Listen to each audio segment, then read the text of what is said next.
welcome back to Handful. This week on our segment of Mr. Expert, we have Cole S. Bear, and he's here to tell us all about his amazing experiences and some of the shocking ones that he has had with bears. Mr. Bear, how are you doing? I'm doing quite well. You know, I've got a lot to share with you today. Well, I was gonna say, I mean, usually I don't super love bears, so I was a little bit hesitant when our producers came and asked me to do this, have you on this week for the segment, but I suppose I will just have to grin and bear it. Suppose you will. And I think a lot of people really misinterpret the way bears are. A lot of people are afraid of them, but really, there's a loving soul inside that most people just don't see.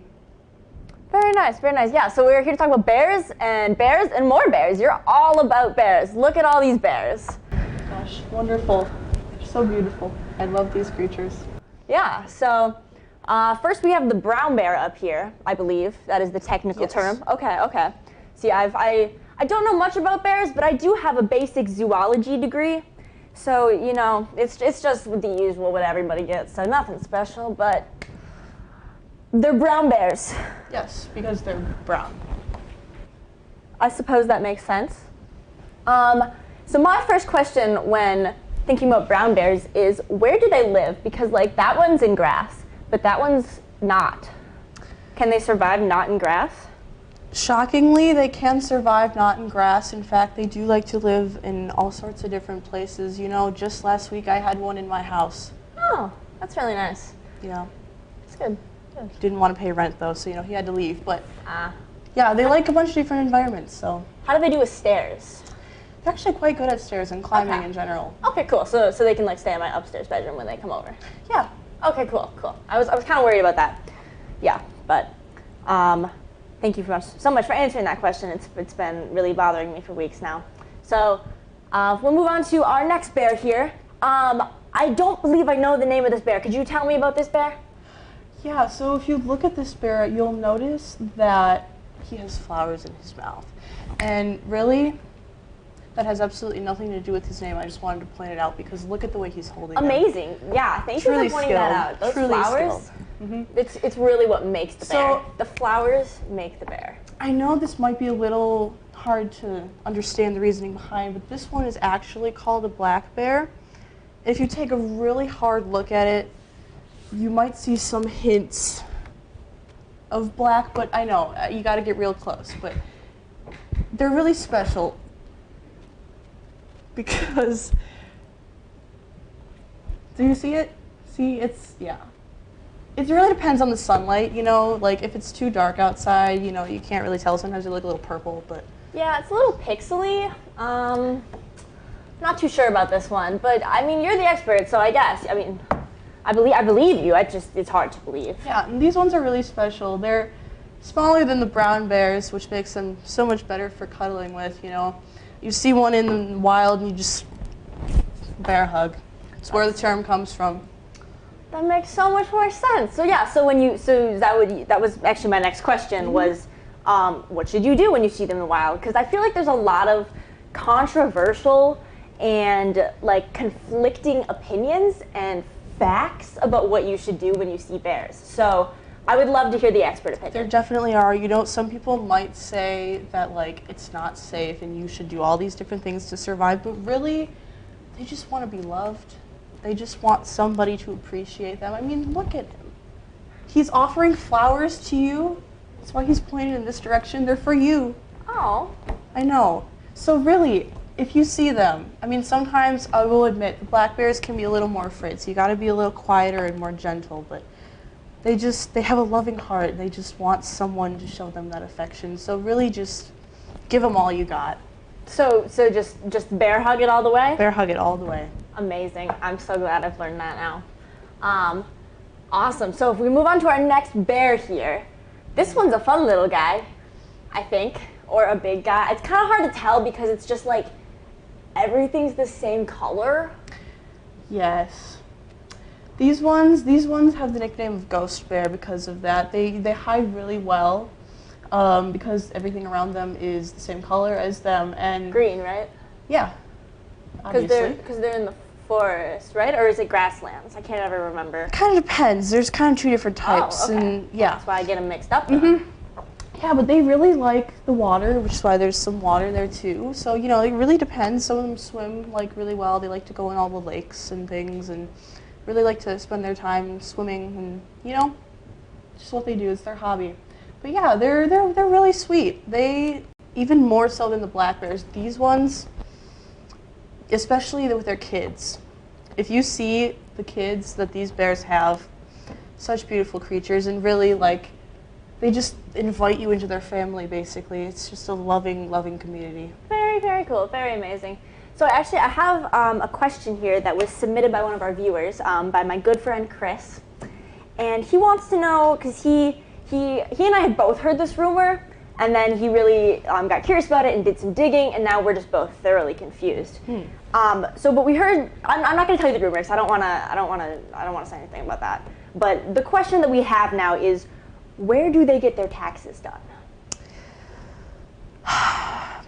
Yeah, this has been a really big political issue lately. Yeah, I don't mean to like put you in the hot seat, but like that's kind of is what you signed up to do, and also it's kind of warm in here, so. That is true, and you know, it's kind of hard to say. There's been a lot of changes recently with, you know, how the systems work and everything. Some are still using old systems, some are using new systems, so. You know, it really depends. It's kind of a personal choice for them, but I can't really say for sure. You know, right now there's a lot of radical change going on in terms of bear taxes. Yeah, I hate it when they have old systems for the bear conditioning. Yeah, a lot slower, unfortunately, and smaller keys. And the warmer. Bears have big hands. And warmer. And warmer. And warmer. Mm-hmm. So the official, unofficial expert answer is, it's complicated. It is.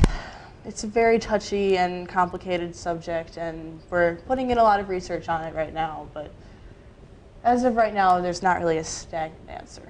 Okay, well, that's all right. I won't push it too far. But so let's move on to our next bear, which I'm quite excited for. This little friendly guy. I think he's friendly. He looks friendly. I could be wrong. You're the expert.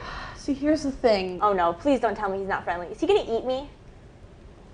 Not No! you. Here's the thing. You look at this picture and you might say to yourself, wow, look at him. He's riding that horse so... But really, this is aggressive behavior.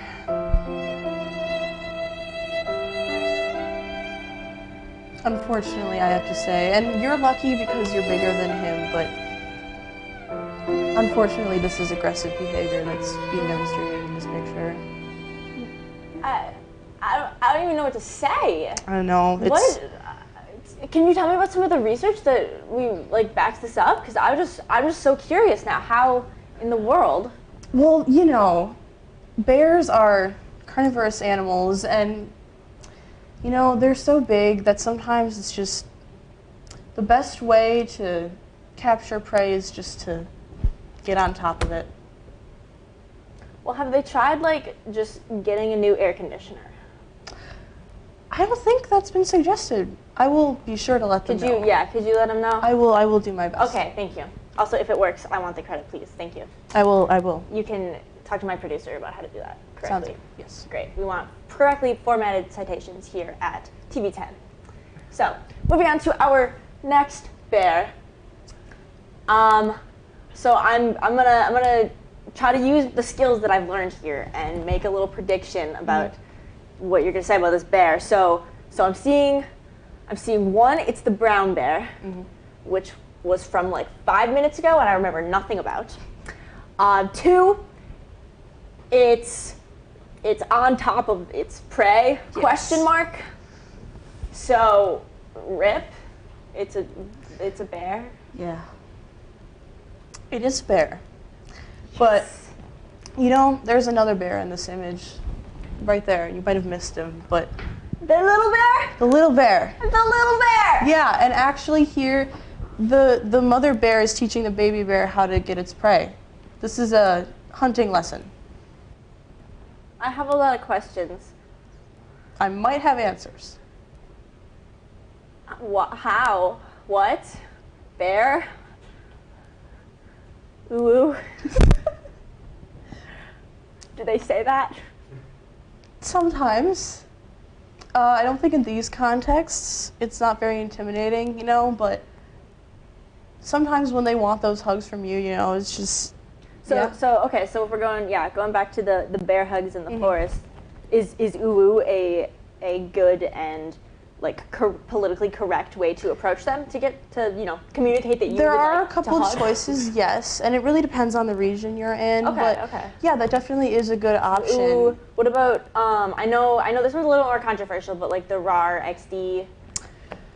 That one really does depend on the kind of bear because some of them are a little more aggravated by that because it's been used to, you know, make people fear them a lot. Yeah, it's been used in such a negative space. Others that will definitely work. So it really depends, and I can't really say for which because it's, you know, really based on life experience. Right. It really depends on the bear themselves and how they feel about these labels that are being applied to them.